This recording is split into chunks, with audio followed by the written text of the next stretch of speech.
traveling down a dark desert highway with cool wind in your hair. But your car is stalled and it's getting dark.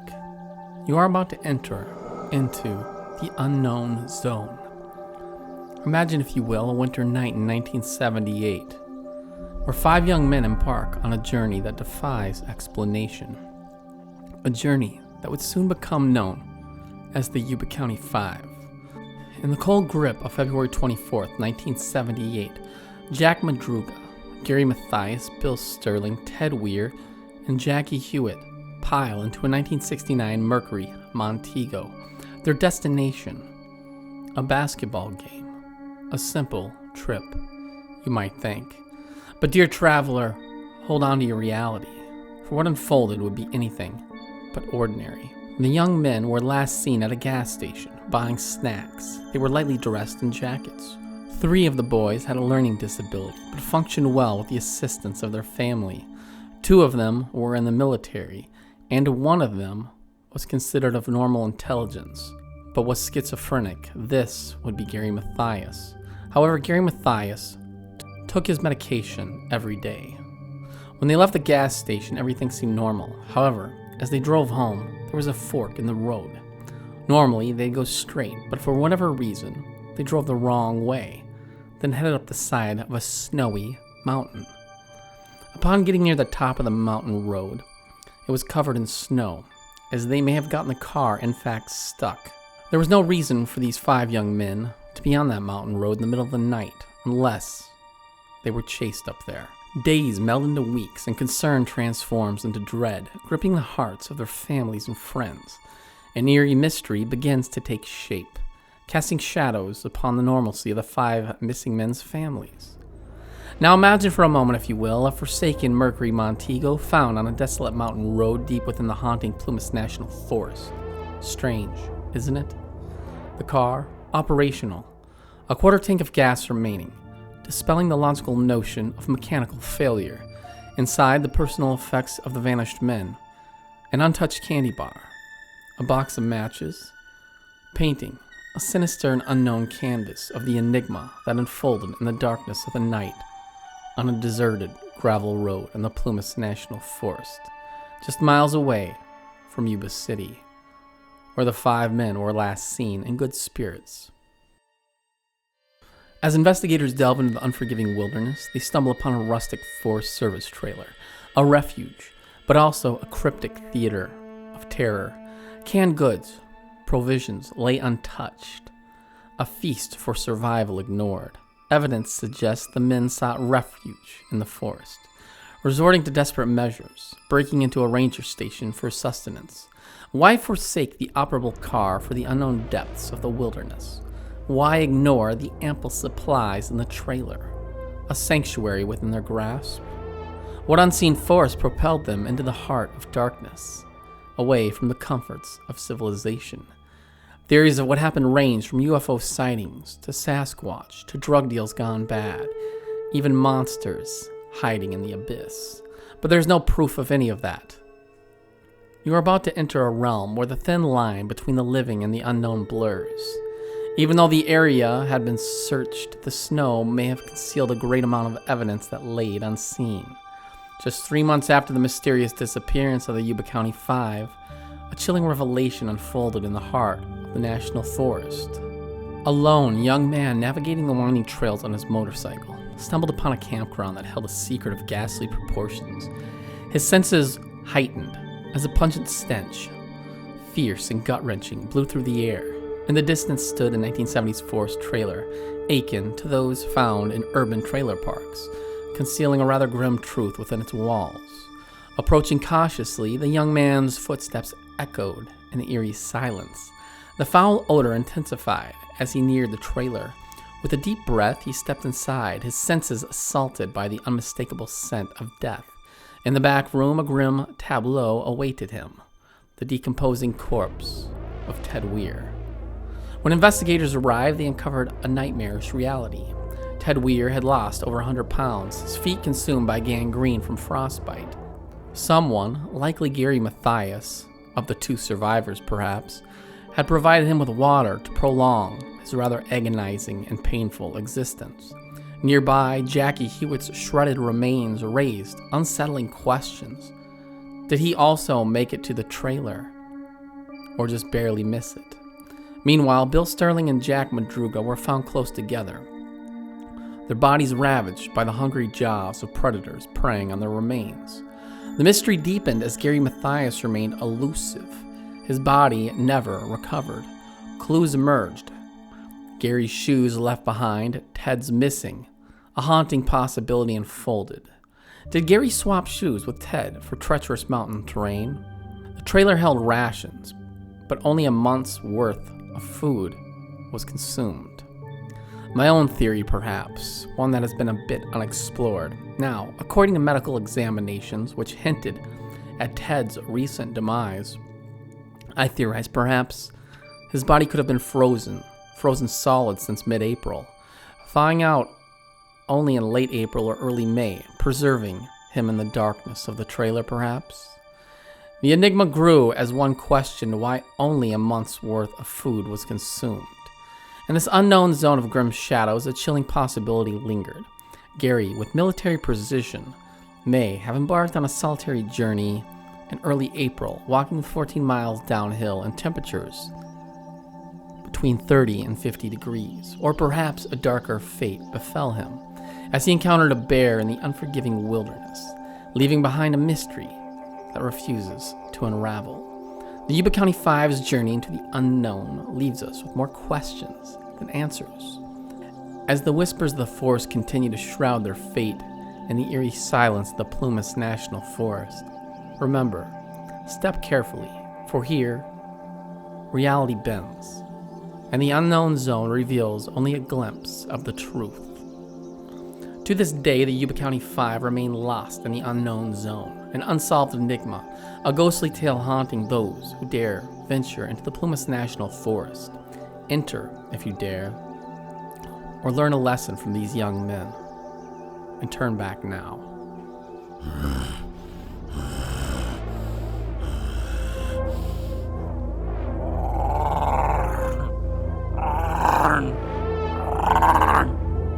Portlock, Alaska, an abandoned ghost town. The last place any man would want to be after dark.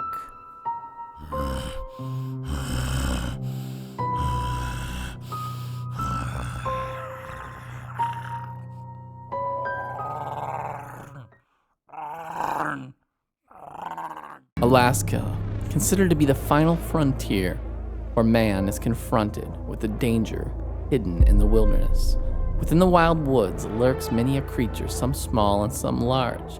Some so big these creatures, known as grizzly bears, could rip a man to shreds in the blink of an eye, leaving nothing but a human hamburger spread over the rocks and grass, where any such fool may meet their end.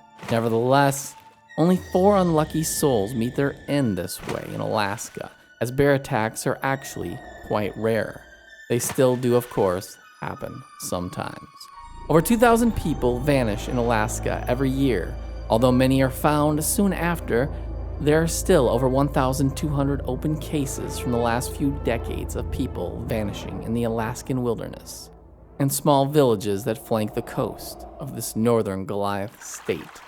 If not grizzly bears, if not mountain lions, if not the open sea with crashing waves, where exactly have these unfortunate folks gone to?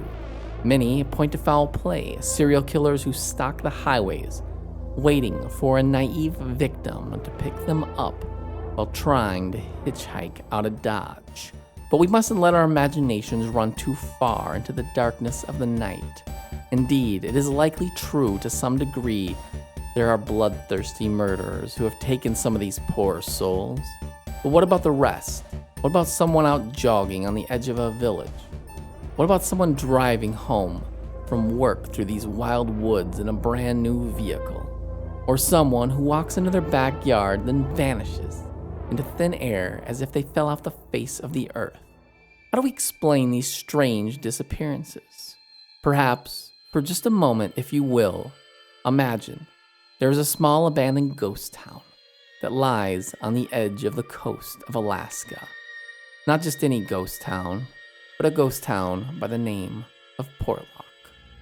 Portlock, Alaska. What if this sleepy abandoned fishing and mining village was overtaken by the scourge of the devil hiding in the woods?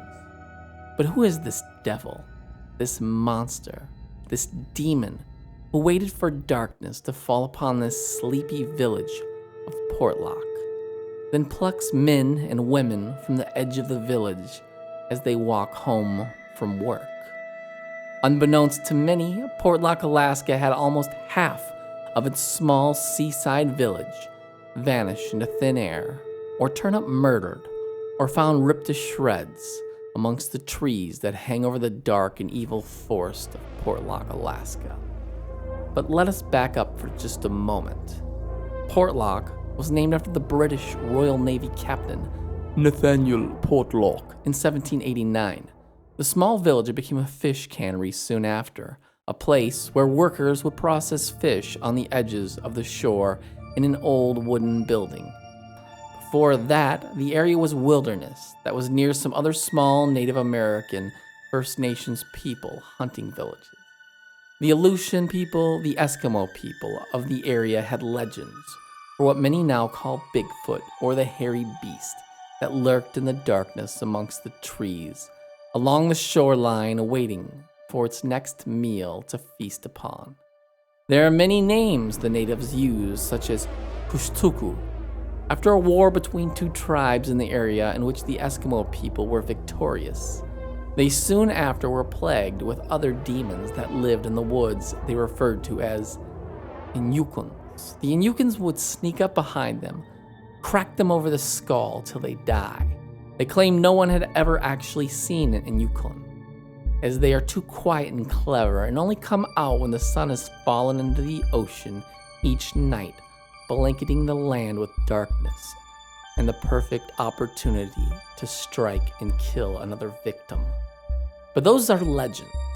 Whether or not they are real is for you to decide, not me.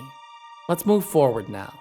Now that you understand this area has been riddled with mysterious folklore and legends of bloodthirsty ghouls and hairy beasts who love the taste of human flesh, let us proceed. It is now the early 1900s.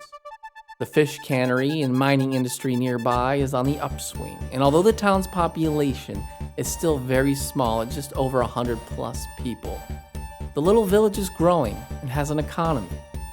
It's now 1905. There are many workers at the cannery going to and fro work every day. However, at some point, going back and forth, something rather disturbing and mysterious begins to irritate the workers, making them fearful of even going outside their house, let alone to the cannery. Within months, most of the workers abruptly quit, claiming there is something hiding in the nearby woods, trying to take people. But the village and its hardworking people went on with their lives. By 1921, the U.S. Post Office set up a branch to circulate mail in and out of the town. But things seemed to quiet down for a few years as the economy in the United States was booming. However, as the Great Depression rolled around in 1930, so would rather strange, unexplainable dead bodies start piling up. Although far away and isolated from the lower 48 states and thusly the Great Depression, Portlock still had its own local economy, with the cannery and mining villages just 16 miles away. But many also mined in the local area for precious metals like gold. It was precisely in this year of 1931 when a man went out into the woods and ran across a dead body that had been almost split in half with his own axe. A feat of strength impossible for a human to do. As word of the dead man's body, cleaved in half, spread around the sleepy village of Portlock, it was said that everyone was overcome with fear and suspicion as to who or what decided to dip their toes in axe murder. Following this grisly and gruesome tragedy, a group of hunters who had traveled deep into the thick brush and woods looking for moose to hunt came upon moose tracks. They were pleasantly surprised as this put them in high spirits and high hopes for a successful hunt. However, as they began to follow the moose tracks deeper into the woods, they found a second set of footprints that began to follow the moose. Oddly human-shaped, but barefooted, the tracks measured around 18 plus inches. They continued the hike and search to hunt down this moose and this other mysterious, human-like creature. It was then and there, just a bit deeper into the woods, where they noticed the pale white snow was painted red with pools of blood and chunks of moose flesh. But neither the carcass or the big-footed creature stalking it were anywhere to be found, just remnants of the carcass. Just how big was this Bigfoot creature? A male moose can be 6 foot tall and 1,400 pounds. It begs the question, is this Bigfoot creature over 1,000 pounds? Could it then snap a man in half with little effort? It was a rainy day just a few years later when there was another reported sighting of this hairy beast. A man walking down the beach on his way to do some fishing came upon a large, hairy monster, thirsty for blood. From the fisherman's point of view, he could see this Goliath monster ripping fish to shreds with its bare hands, then inhaling them like a slice of Domino's pizza on a Saturday night at a bar.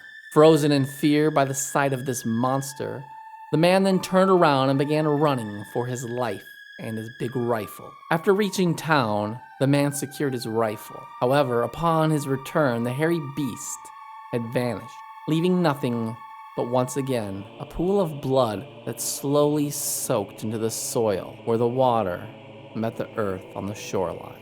A grim sight to behold. A sight so disturbing it would be seared into the fisherman's eyes for the rest of his life. It was also during this time in the 1930s, more bodies began washing up on the shore. Many of those had headed into the woods alone, identified as those who had washed up dead. Some were complete corpses, some were dismembered, missing an arm or a leg, and some floated up on shore without their head, as if whatever killed them decided decapitation made the most sense. Perhaps it was the work of an unknown serial killer who was ahead of his time and had become too creative, trying to cover his tracks and avoid the body being identified. On the other hand, who knows? Was it indeed this half-man, half-beast they call the Nanatuck? Once upon a townsperson trudging around in the woods crossed into Nanatuck territory. Alarmed by the human presence and wanting to make an example of this townsperson, the Nanatuck monster ripped the heads off in a fit of blind rage. Last but not least in this saga of epic mystery, the final crack that broke the camel's back happened in 1949. The town had lost more than half of its population at this point. Some say less than 50 people were still hanging around the dreary fog-filled village. But after a few disappearances and a few more dismembered bodies washing up in the lagoon, with wounds no grizzly bear could make, the last remaining people took off altogether, leaving en masse, abandoning the fish cannery, the mines, the houses, the teacher's cottage, and everything else in between. Yet the postmaster dutifully remained for more than 1 year, until 1950, when there was no reason to stay because no one was sending mail to the abandoned village. Whether it is a 1,000-pound moose being turned into blood-drenched double cheeseburgers in the woods, or headless corpses, or even the man who was split in half with his own axe, many are led to think this was not simply human intervention, or some lunatic psychopath stalking people and animals in the nearby woods. For it is said that almost half of the town's population either vanished or were found dead. If the stories and legends are true, then we must look deeper into the darkness of the night and ask more questions. We must be willing to open our minds up and see that there lives somewhere deep in the woods of Portlock, Alaska, a hairy beast that I call Sasquatch. But then why can't we ever seem to get a solid picture or video of this monster? Why is every reported interaction so faint, so quick, with such loose descriptions? Some say there are many animals you will never see, but we do know they exist. It took centuries for anyone to prove there were great apes living in the mountains in Congo. Truly, it is not that far of a genetic jump for something like a Sasquatch to exist. But whether or not the blood-soaked perpetrator of this story is indeed the hairy beast is not for me to decide. But you decide. Is the hairy beast fact or fiction? Are we letting our imaginations run too far into the darkness of the night? Do we simply underestimate the range of humans doing evil and nefarious things in small towns or the deep dark woods? As far as Portlock goes, it is now merely a ghost town with very few inhabitants nearby. Portlock, Alaska was once a place miners sought out treasure deep in the hills and valleys, where they risked life and limb in deep caves for gold and riches. Yet even those destined to find riches in the hills must know, there comes a time when the gold loses its luster, and the jewels cease to sparkle, and a simple man realizes he is outgunned, outmatched, and likely to lose the battle to nature. This was one of those times. These few brave souls, women and men of Portlock, Alaska, whom shed blood, sweat, and tears to dig out a life on the frontier with their bare hands, may have been taken by a hairy beast deep into the dark woods, where they took a detour into the unknown.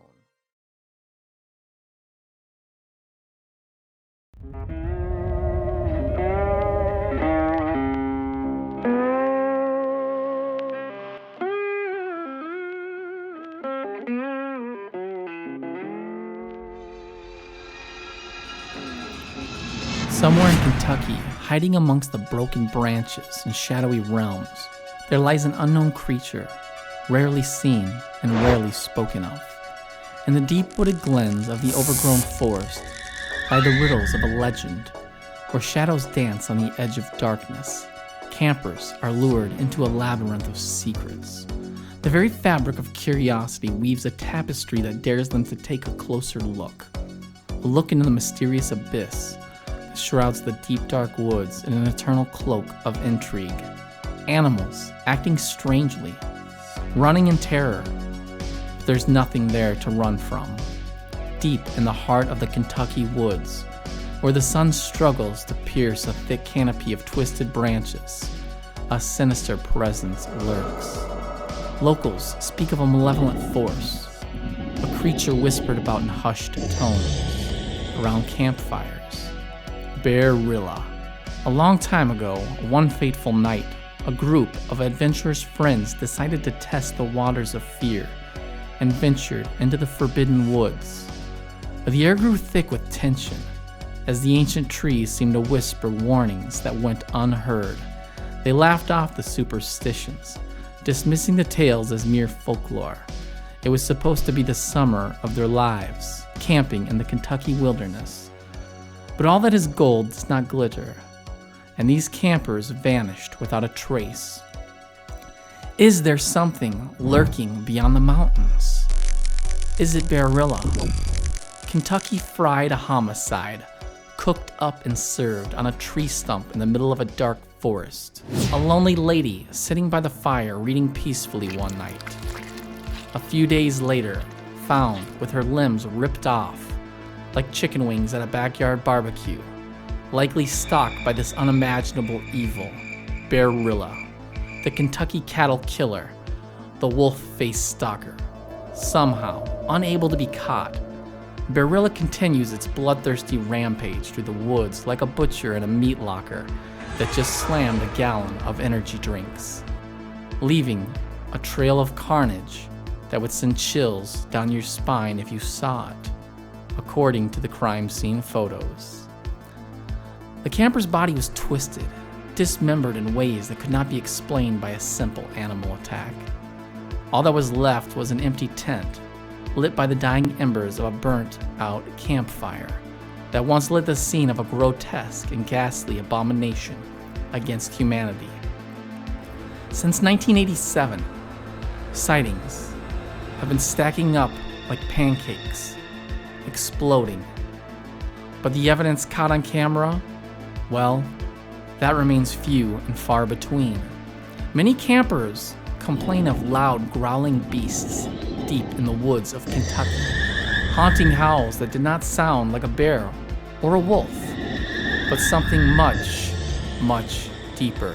These growls have sent campers running back to their cars in the middle of the night, abandoning hundreds of dollars in camping gear. On the outskirts of the woods, there are meadows where sheep graze and frolic in the sun happily. The ranchers have fences high enough to keep out wolves, yet they continue to find sheep, cattle, and goats ripped to shreds. But strangely, the flesh is never eaten, as if some monster that committed this atrocity against nature did it for pure enjoyment. There's no one type of specific witness. The witnesses span from good cops to campers, hikers, fishermen, store clerks, and hunters, whom have all encountered from a distance a beast that looks half wolf, or half bear, and half man, standing upright, walking towards them out of the dark abyss on the side of the road, or the woods and the mountains. The encounters were mere seconds or less, and few have ever photographed Bearilla. Are they telling the truth? Or were they perhaps simply confused? Confused that it was a large wolf or bear perhaps standing on its hind legs near a tree. A hairy beast whose sheer strength could rip a man in half. But is there any truth to this legend, or is it mere folklore cooked up by a couple of country boys who drank too much whiskey on a Friday night? Only time will tell. It's the early 1970s, Brownsville, Texas. A ranch hand discovers a dead bull. There is, however, no blood or animal tracks left behind. Some believe it was a giant hawk, or condor perhaps, that somehow outlived its prehistoric cousins, or perhaps a freak of nature flying through the sky. In the late 1970s, Rio Grande Valley, southern Texas near the border, a rancher walks outside after noticing his cattle are missing. There, mutilated cattle strewn across the pasture, a bloodbath of unspeakable horrors.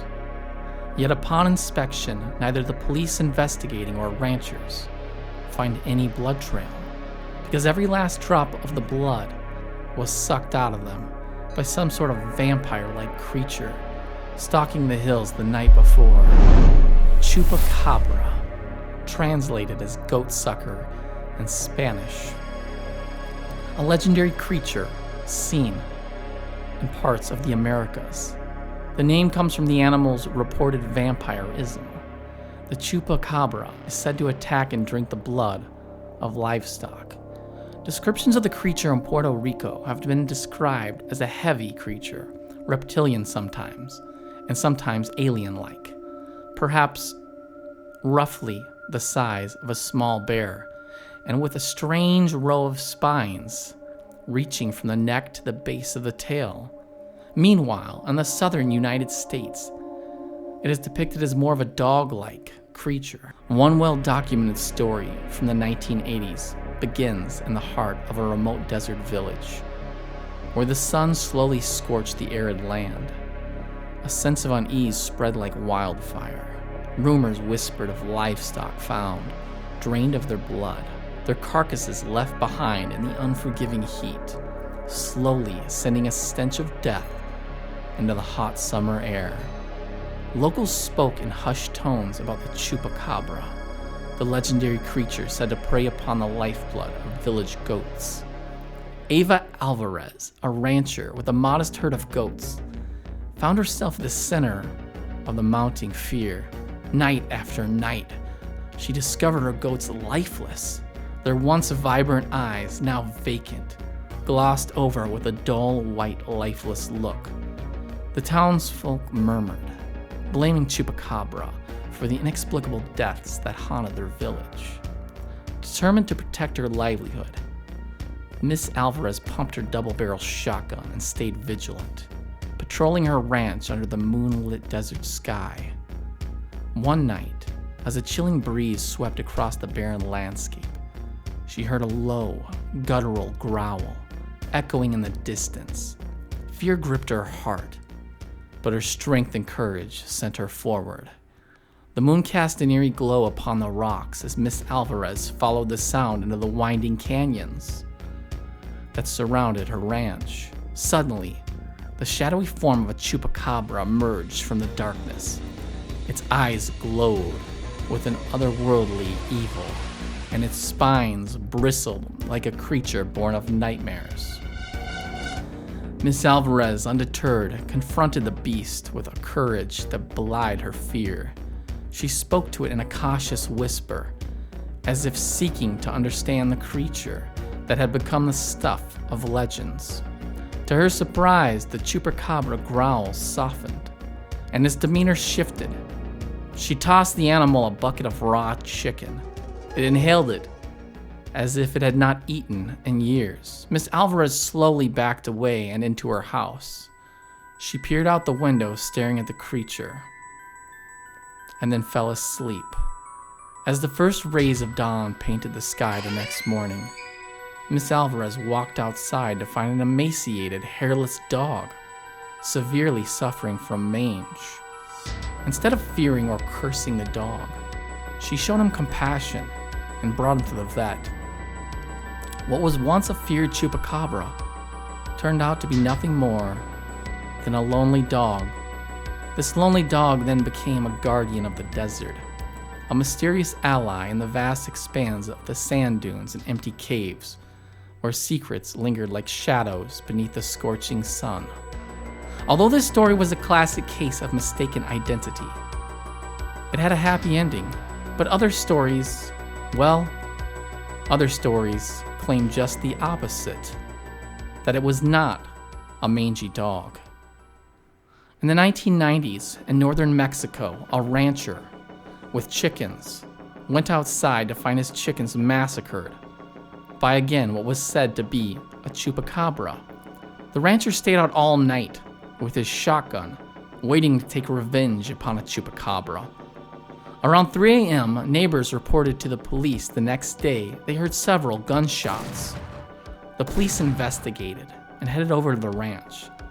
As their patrol cars pulled up outside the ranch house, off in the distance near the chicken coop, they saw what looked like someone laying down. The police investigated the scene on foot.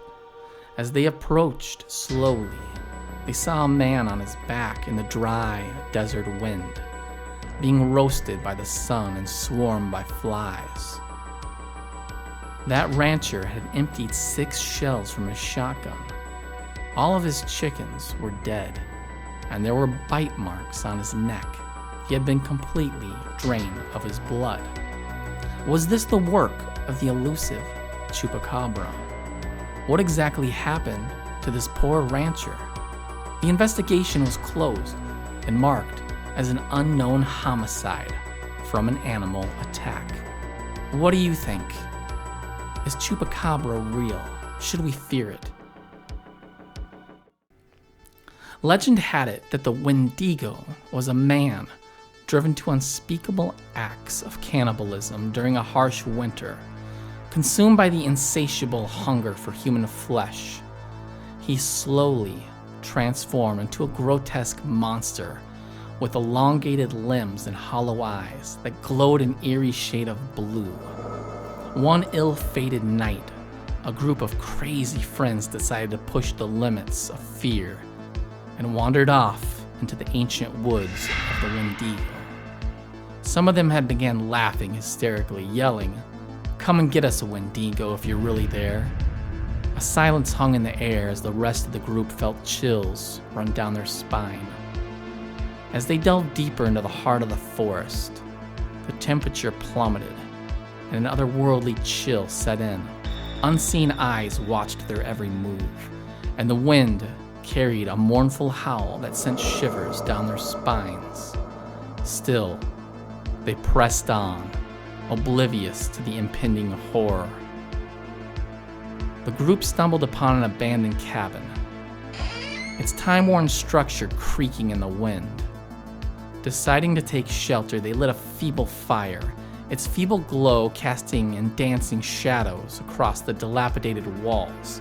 An unsettling silence then fell over the group as they exchanged nervous glances. Suddenly, a distant sound echoed through the trees, the haunting wail of the Wendigo. Panic seized them, and the fire flickered as if gasping for breath. Shadows danced more frenetically, and the temperature plummeted further. As the group huddled together, they heard the crunch of leaves underfoot. Slowly, a figure emerged from the darkness, its features obscured by the shadows. It was a grotesque silhouette, with elongated limbs and hollow, glowing eyes. No mistake, it was the Wendigo. Terror paralyzed them as the monster circled their feeble sanctuary, its eerie wail echoing through the cabin. One by one, the friends vanished into the inky blackness, dragged away by unseen hands. The last survivor cowered in the corner, praying for salvation that would never come. The next morning, all that remained was the decaying cabin, a chilling reminder of the malevolent force that dwelled within the ancient woods. The locals avoided the area, and those who dared to speak of the monster spoke in fearful whispers. The Wendigo, hungry for the taste of human flesh, continued to roam the depths of the haunted forest, a nightmare that would forever linger in the minds of those who dared to venture too close.